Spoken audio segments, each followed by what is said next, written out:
ఆయితారం పూటే ముఖ్యమైన వార్తలు ఉంటాయి అనుకునేరు ఇయాల బరాబర్ ఉన్నాయిల్లా ఫోన్ ట్యాపింగ్ కేసుల కేసీఆర్ సార్ విచారణ పార్లమెంట్ల బడ్జెట్ ఇవి చూసే ముంగట హెడ్లైన్స్ 5 గంటలు చేసిండ్రు విచారణ కేసీఆర్ సార్ ఇచ్చిండు వివరణ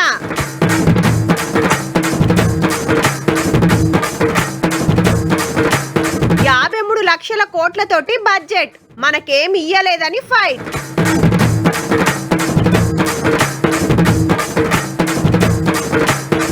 నుమాయిష్ షాపింగ్ జోరు జిందా కంపెనీ ఆఫరు సూపరు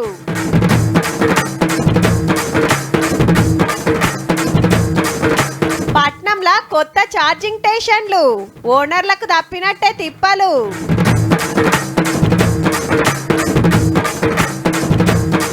సర్కార్ బడిలా టెక్నాలజీ పాఠం పోరలంటున్నారు అస్సలు మర్వం కేసీఆర్ సార్ వస్తాడా రాడా విచారణ ఇంటికన్నా బాయికన్నా గులాబీ లీడర్లు ఏమంటారు సర్కారోళ్ళ మాటేంది అసలు కేసు ముంగట పడుతుందా ఇట్లా సీరియల్ లెక్క నడుస్తుందా అని ఎంతో మంది మధ్య చర్చ నడిచింది 2-3 రోజుల కాంచి గదేనుల్లా ఫోన్ ట్యాపింగ్ కేసు ముఖ్యమైన వాళ్ళందరినీ సిట్ ఆఫీస్ కు పిలిచి వివరాలు తీసుకురు కదా ఇక అలా పాత సీఎం సారొంతు చూడురి మరి ఏమైందో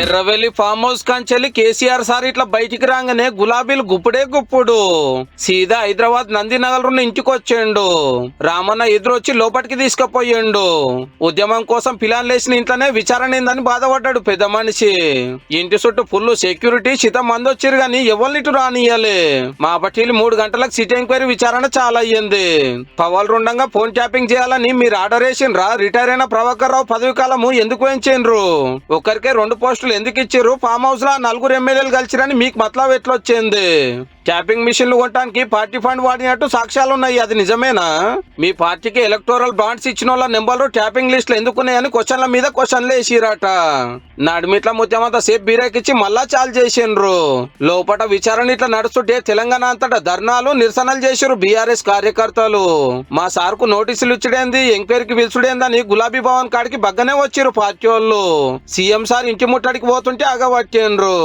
ఖమ్మంలో కారోళ్ళు కంట్రోల్ తప్పితే సిఐ సార్ కు దెబ్బలు దాకినాయి ఇటు గులాబీ లీడర్లు అటు కాంగ్రెస్ వాళ్ళు పొద్దుందాకా ప్రెస్ మీట్ల మీద ప్రెస్ మీట్లు పెట్టి అరుచుకునుడే నడిచింది వ్యక్తిత్వ హననం చేసే ఘోరమైన అశ్లీలమైన ఏమాత్రం నికృష్ట ప్రభుత్వం ఈ రోజు మరి తెలంగాణలో రాజ్యం వెళ్తున్నది వాళ్ళకు 3 గంటల నుంచి 8 గంటల దాకా అంటే 5 గంటలు నడిచింది ఫోన్ ట్యాపింగ్ కేసు విచారణ సిటీ ఆఫీసర్లు కేసీఆర్ సార్ ఇంటికని చెల్లిపోగానే లీడర్లు అంతూరుకొచ్చిండ్రు ఎంక్వైరీ ఎట్లా జరిగిందో ముఖ్యమైన వాళ్ళకి చెప్పిండట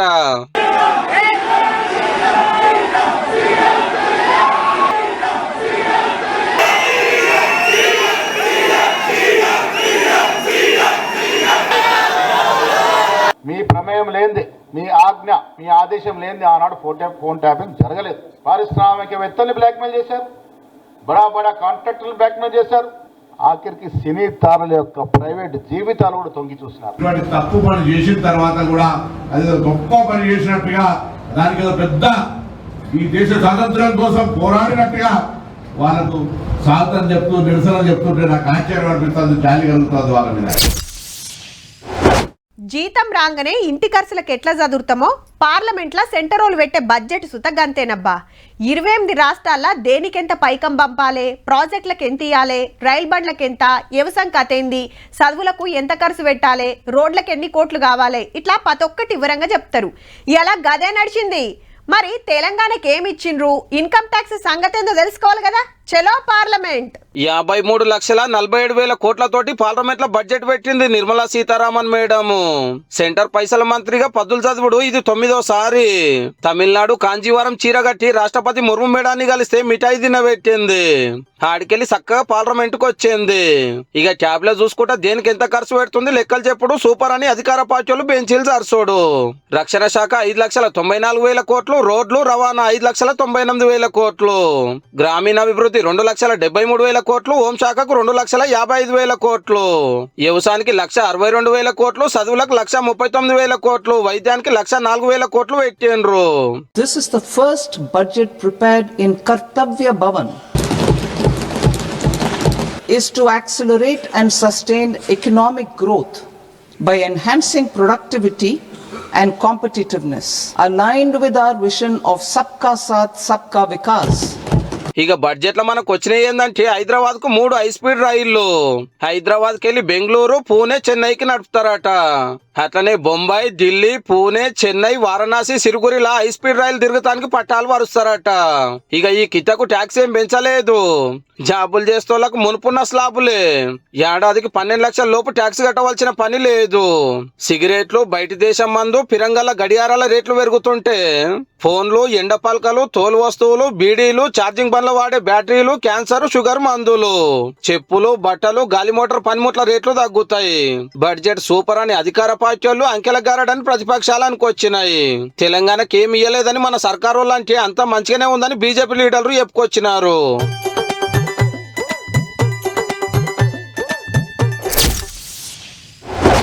ఏంది నీతోటి షాపింగా? నేను రానమ్మా. పిల్లల్ని నా దగ్గర ఇడిచిపెడతావు, నువ్వు లోపలికి పోతావు. వాళ్ళని పట్టుకునుడు నాతోటి కాదు. ఒక్క ఐటెం తీసుకుంటానికి 4 దుక్నాలు తిప్పినవు. బండ్ల పెట్రోల్ బొక్క నువ్వే చూసుకోపో. పొద్దుగాల నాస్ట వేసిపోతే రాత్రి బువ్వయాళ్ళకు కూడా కాకపాయే. గంటసేపు నేను ఏడుండాలే? నాకు ఎట్లా టైంపాస్ కావాలి? గిట్లనే అంటుంటారు. కానీ గీడికి పోతిరా అంటే అటు షాపింగు ఇటు ఎంజాయ్మెంటు 2 పక్కా.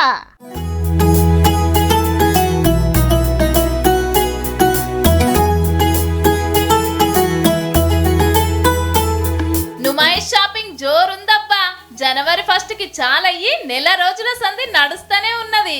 50 రూపాయలు పెట్టి టికెట్ తీసుకొని లోపలికి పోతే బట్టల కాంచి బడి బాసాన్ల దాకా చెవికమ్మల కాంచి చెప్పుల దాకా అది ఉన్నది ఇది లేదనుకుంటే ఏదైనా కొనొచ్చు. చాలా బాగుంటుంది. ఓకే, కాస్ట్ కూడా ఓకే ఉంటే ఈ ఇయర్ ఇంకా ఎక్కువ ఐటమ్స్ ఉన్నాయి రోజు అదే ప్రతి ఇయర్ కన్నా. షాపింగ్ బాగా పెరిగింది ఇయర్కి. అన్ని కొత్త మోడల్స్ వస్తున్నాయి, బాగుంటున్నాయి అన్ని. ఇప్పుడు 2వ సారి రావటం. 4 తీర్ల దుకాణాలు తిరగాలి, నచ్చినవి చూసుకోవాలి, బేరం ఆడాలి. రేట్లు కూడా రీజనబుల్ గానే ఉన్నాయండి. ముఖ్యంగా బెడ్షీట్స్ చాలా బాగుంటాయి, డోర్ మ్యాట్స్ బాగుంటాయి, అన్ని బాగుంటాయి. చాలా ఎక్కువ ఉన్నాయి. మోడల్స్ కూడా చాలా డిఫరెంట్ టైప్స్ ఆఫ్ మెటీరియల్ ఉన్నాయి. ఐ మీన్ లాస్ట్ ఇయర్ తో కంపేర్ చేస్తే ఈ ఇయర్ కొంచెం రేట్స్ కొంచెం హైలో ఉన్నాయి. కొంచెం తక్కువ ఉంటే ఇంకా బెటర్. బెడ్షీట్ కి మనకి 1000కి 4, 1000కి 3 అండ్ హ్యాండ్లూమ్ డ్రెస్సెస్ వచ్చేసి 600కి 2 types of dresses they are providing. దేశమంతటికి వెళ్ళొచ్చి తీరొక్క షాపులు పెడితే కాయచున్నోళ్ళు పోయి కొనుక్కుంటారు కావాల్సినవి. గీ అక్క ఆంధ్రాకి వెళ్ళొచ్చిందట నుల్లా నుమాయిష్ షాపింగ్ కోసం. ఈసారి షాపులు ఎక్కువ ఉన్నాయి, జనం బాగా వచ్చారు. నీలో ఫర్టీ సూపర్ గా ఉంది. శనారం ఐతారం అయితే జాతర సాగుతుంది. షాపింగే కాదు తీరొక్క తిండి రుచి చూడొచ్చు. పోరన్లు ఆడుకుంటానికి తీరు గేములు పెట్టిండ్రు. ఈ గిడ్ చూడుర్రి, పర్షం పడితే వాడుతుంటాం కదా జిందా తిలిస్మత్. అరక్ మంది అంటారు కొందరు. 125 ఏండ్ల చరిత్ర ఉన్నది. మళ్ళా గా కంపెనీలు కూడా ఓ దుకాణం పెట్టి లక్కీ డ్రా పెట్టిండ్రు కస్టమర్లకు. 200కు బిల్లు చేస్తే 3 కూపన్లు ఇస్తారు. పేర్లు రాసి గీ బాక్సులు ఇయ్యాలి. ఫస్ట్ ప్రైజ్ కారు, 2వ ప్రైజ్ కింద 2 బైకులు. ఏ రోజుకి ఆ రోజు తీసే డ్రాల బంగారం ఎండికాయను. జిందా తిలిస్మత్ అనేది డైలీ ఒక 2 చుక్కలు తీసుకోవడం ద్వారా నిద్ర లేవంగానే అద్భుతంగా ఆ రోజు మీకు పని చేస్తుంది. హైదరాబాద్ నాంపల్లిలా ఇంకో 15 రోజులు నడుస్తుందబ్బా. ఇంట్లోకి 4 తీర్ల వస్తువులు కావాలంటే 4 షాపులు తిరిగే బజలి ఈడికొస్తిరా అంటే అన్ని ఒక్క తాన్నే కొనొచ్చు. చూడుర్రి మరి.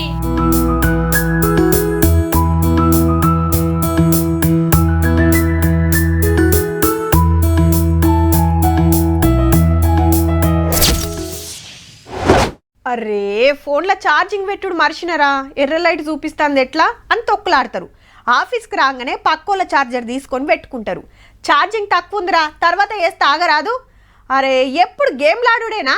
ఇంతకు ముందే పెట్టినా మొత్తం అడగొట్టినవు. స్విచ్ ఆఫ్ అయ్యేటట్టు ఉంది. కరెంట్ ఏమో లేకపాయే. ఎట్లా కావాలి? ఫోన్లు వాడేటోళ్ళంతా ఫస్ట్ ఆలోచన చేసేది ఛార్జింగ్ గురించే.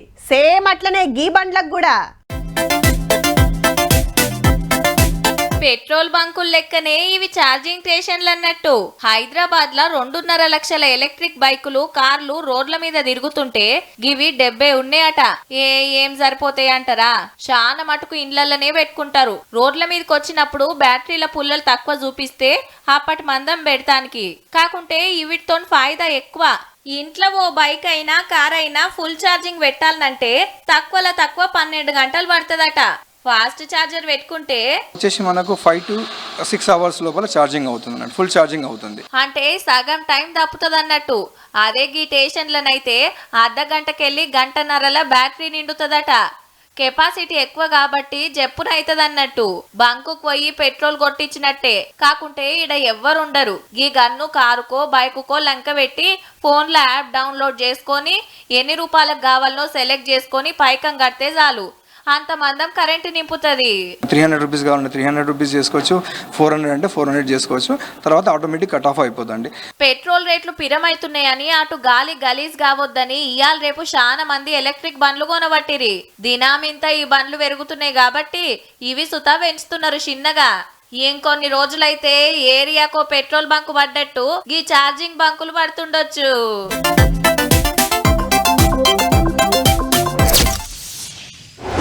ఒకప్పుడు ఉష్కెల అక్షరాలు రాపిచ్చేదట. అటెనక శుద్ధ ముక్కలతోటి రాసేది. పలకలు బలపాలు బోర్డులు చాక్ పీసులు వచ్చినాయి. షెట్ల కింద కూర్చున్న చదువులు క్లాస్ రూమ్లకు మారినాయి.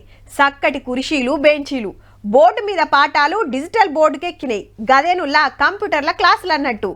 టెక్నాలజీ పెరుగుతుంటే చదువులు చెప్పే తరిక కూడా మారింది. ఇప్పుడు గిది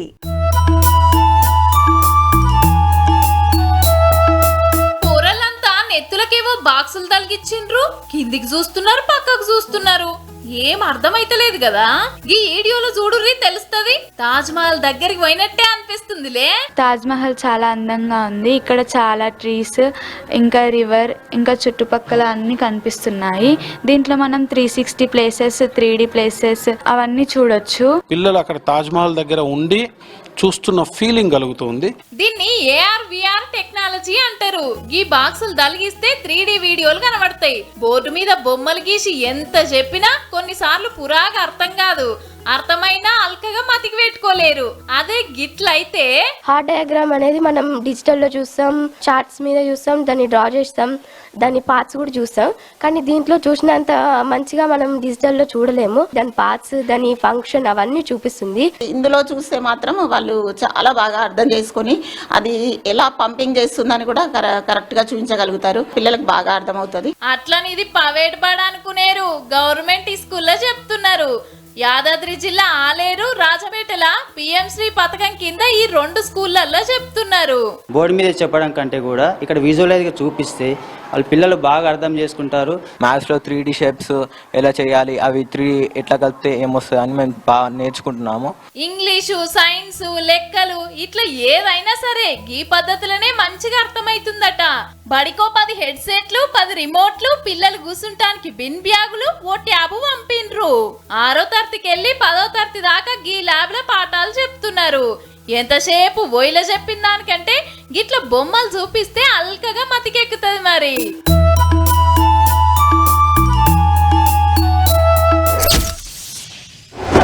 అప్పట్లా గుడిసెలు పెంకుటిండ్లే ఉంటుండే. ఊరికి 1, 2 మిద్దెలు, ఒక అంతరం మీద ఇంకోటి. ఇసుక సిమెంటు పిల్లర్లు పోసుడు వచ్చినాక 2-3 అంతరాలు కట్టుడు చాలైంది. పట్నంలా గల్లీల పొంట చూస్తే 4-5 ఫ్లోర్ల అపార్ట్మెంట్లు కానొస్తాయి. మా అంటే ఇంకో 2-3 పెరగొచ్చు. కానీ గివి చూడరు ఓ పారి.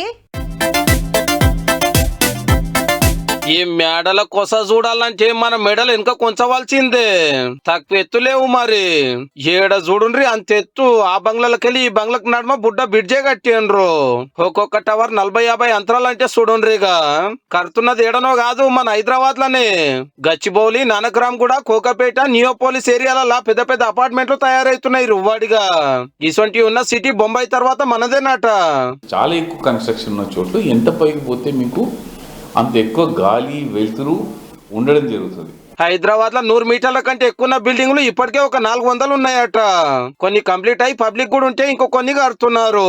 రేటు 2 కోట్ల కంచెలు సురువు అయితే మీదికి ఎంతనన్నా పోవచ్చు. అయితే ఈడొక తక్లీఫ్ కూడా ఉంటది. పిచ్చెకూరు లేకున్న అపార్ట్మెంట్ లా 100 కుటుంబాలు ఉంటాయి. అందరికి సరిపోను నీళ్లు, కరెంటు, గ్యాస్ సవలతులు చేసుడు కొంత కష్టమే. కార్ల పార్కింగ్ కూడా తిప్పాలి. ఆ బిల్డింగ్ నుంచి వచ్చే జనాభా రోడ్ మీదకి వచ్చినప్పుడు ఎట్లా ఉంటుంది, కంజెషన్ ఎట్లా ఉంటుంది, మురికి నీరు మరి డ్రైనేజ్ సిస్టంలోకి పోయినప్పుడు ఆ ప్రెషర్ ఏం పడుతుంది దాని మీద అన్నది. ఒకవేళ అనుకోని సంఘటన జరిగి షార్ట్ సర్క్యూటో ఏదో గ్యాస్ ప్రాబ్లమో వచ్చి ఫైర్ జరిగితే ఏం చేయాలి? ఏ ముచ్చటెట్లున్నా బయట దేశాలలో పడే మొగులు దాకే బంగాళ్ళు మన సిటీకి వచ్చుడు గిరేటే కదా. పొద్దున్నే సూరు కింద పిట్టలు సప్పుడు చేస్తుంటే మంచిగా అనిపించేది. కోడి కూత కంటే ఆటి సప్పుడే అలారం. జామ చెట్టు మీద రామశిల్కలు ఆలుతుండే, కోయిల కూతలు బగ్గా వినబడుతుండే. ఏ చెట్టు మీద చూసినా పిట్టలు గుంపులు కానొస్తుండే. కానీ ఇప్పుడు ఊర్ల కాకులు కూడా కరువైనాయి అబ్బా. కానీ గిడికి పోతిరా అంటే అన్ని ఒక్క కాడనే చూడొచ్చు. కాకుంటే ఏడాదంతా కాదు, ఈ టైంలోనే.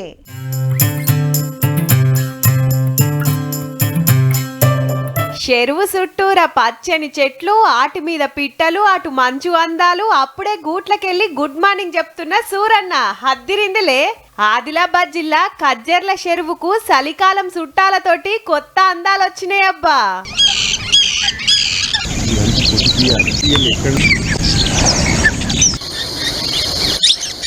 మునుపు పిచ్చి మొక్కలు చెత్త చెదారంతో ఉంటే మొత్తం సాఫ్ చేసి తేటగా వేసిండ్రట ఫారెస్టోళ్ళు.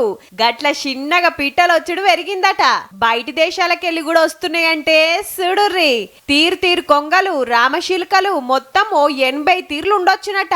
అగ్గో మన పాల పిట్ట కూడా ఉన్నది. ఈ నడుమ పబ్లిక్ వాకింగ్ చేసుడు సుత పెరిగింది.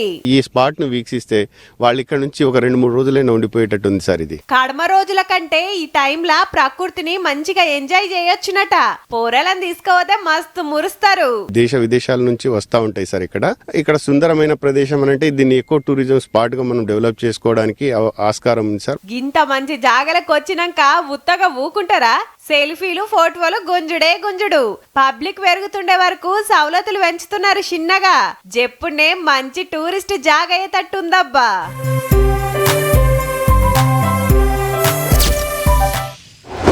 మొగుల మీదకెళ్ళి వీడియోలు గుంజాలంటే డ్రోన్ మీదికి పంపాల్సిందే.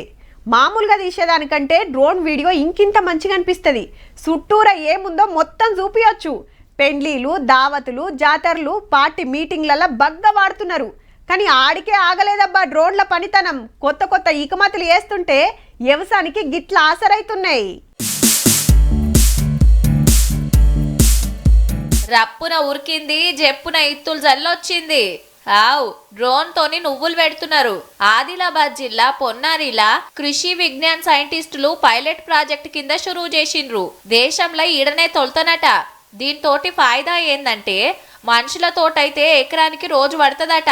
అదే డ్రోన్ తోనైతే 30 సెంటీమీటర్ల స్పేసింగ్ తోటి మొక్కకి 5 నుంచి 10 సెంటీమీటర్ల స్పేసింగ్ వచ్చే విధంగా కేవలం 30 నిమిషాల్లోనే ఒక ఎకరం విత్తనానికి గా లెక్కన 12 ఎకరాల విత్తనం పెడతానికి 6 గంటలంటే చూడుండ్రిగా. మళ్ళా మొలకలకు నడుమ ఎంత దూరం ఉండాలనో ముందే కొలతలు పెట్టి చల్లుతారు కాబట్టి ఇత్తనం వేస్టేజ్ కూడా తగ్గుతుందట. ఒక 2 ఎకరాలు పోయాలంటే 2000 పోతుండే కూలీలు, ఇది 30 నిమిషాల్లో అయిపోతున్నది. రేపు మందులు కొట్టాలన్నా దీంతోటే. అంటే ఇత్తులు పెట్టే కాంచి పంట పెరిగేదాకా చెయ్యాల్సిన కష్టం అంతా ఇదే అరుచుకునేటట్టు తయారు చేసిండ్రన్నట్టు. ఇప్పుడు నువ్వులేసి చూస్తున్నారు. సక్సెస్ అయితే పత్తి, మక్కలు, సోయా కూడా ఇదే పద్ధతిలో సాగు చేసే ఛాన్స్ ఉందట.